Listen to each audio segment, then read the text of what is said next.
So it's Craig and Jim from the Dive Line. Welcome to another exhibitor spotlight. Please introduce yourself. Hi guys, I'm Sam Craven. I work with a UK charity called the Reef-World Foundation, and we are the international coordinator for an initiative called Green Fins. So Green Fins is our initiative that we run with the UN Environment Programme, and it's basically providing environmental standards for the diving and snorkeling industry. So what are the guidelines that we need to follow if we want to make sure that diving is done sustainably? So we want to make sure that the sustainable habits that we have are as commonplace as the safety habits. And that's all in aid of protecting coral reefs for the future. So the more that we can reduce our environmental impacts on coral reefs, even if they aren't the major cause of their decline, the stronger, the more resilient they're going to be to climate change. So we're exhibiting at Scuba.Digital to try and spread this message, to raise people's awareness of the Green Fins practices, and to invite divers to start figuring out what are the little things that we can all do before a dive, before we even leave the country, right up to when we're in the water and diving over these amazing ecosystems. We're exhibiting at Scuba.Digital because we want to spread the message of green fins globally and engage other divers to be able to dive more sustainably and protect coral reefs. We're also really excited that we're going to be hosting a session with some of our partners in the UN environment that's going to be exploring how the pandemic has affected the sustainable diving or tourism industry and what's in store for the future of green diving. So yeah, really excited about that. We invite everyone to come and join us. So how has the charity been managing with COVID-19? I think like the whole world, it has affected our work.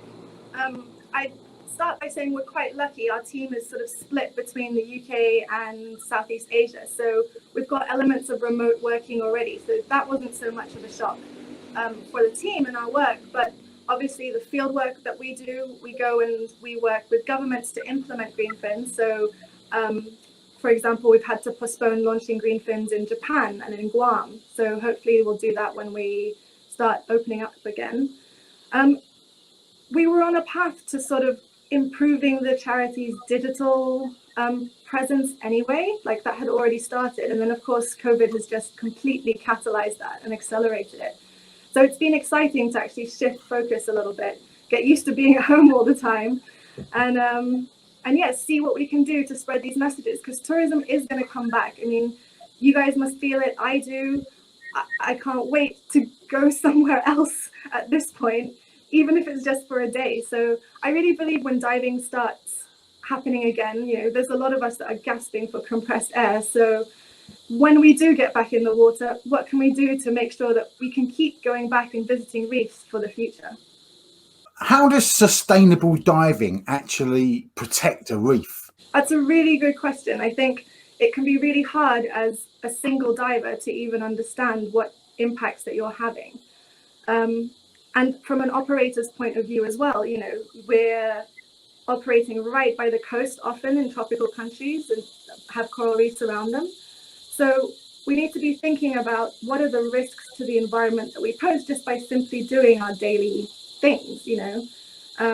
The Green Fins Code of Conduct is a list of 15 best practices for above and below the water. So what do we have to be mindful of to make sure that we're not adding to the burden that coral reefs are already facing? Because the waters are warming and they're bleaching, the waters are getting more acidic, and those are all linked to climate change. Ocean acidification is actually eroding the skeletons of reefs, making them weaker. So we need to be aware of an errant fin kick breaking a piece of coral doesn't mean a lot to us, but when you consider there are 20 million scuba divers certified each year, except maybe 2020, there's like 1 million new divers certified. So it is our collective impact that can sort of erode the health of a reef. And it's not only important for the dive businesses. If you have a healthy reef, you're going to have a much more healthy business, right? But also to us divers who have fallen in love with this ecosystem, we want to see it more, we're completely captivated by it, and maybe we want future divers to be able to see it as well. So it's not tackling climate change and the thing on coral reefs at a global scale, that seems really intangible. How do you even start, you know, as just you and me? But what we can do is make sure that we're not adding to all the different balls that reefs are already juggling. So it's not just our fin, it's the fin of the 12 other divers that are diving with that dive shop today, and then over the week, over the month, over the year. So we're making sure that each of us are not adding to the cumulative impact that comes when we want to dive. We don't want to stop diving. So what are some of the things that divers can do to become more sustainable then?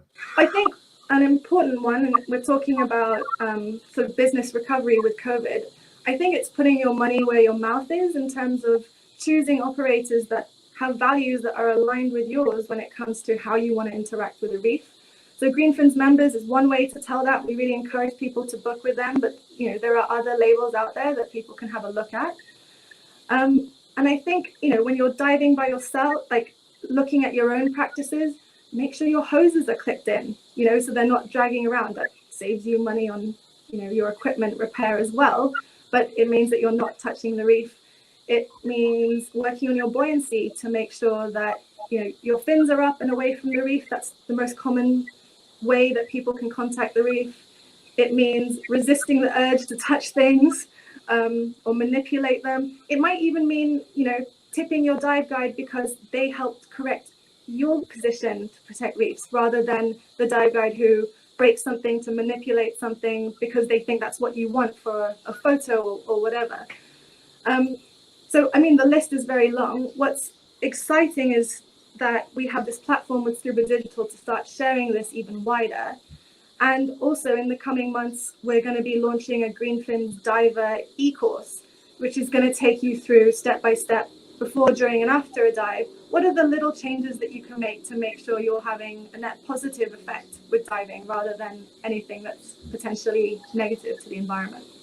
So you just mentioned one there, but what developments does Reef World have in the pipeline to help the dive industry become more sustainable?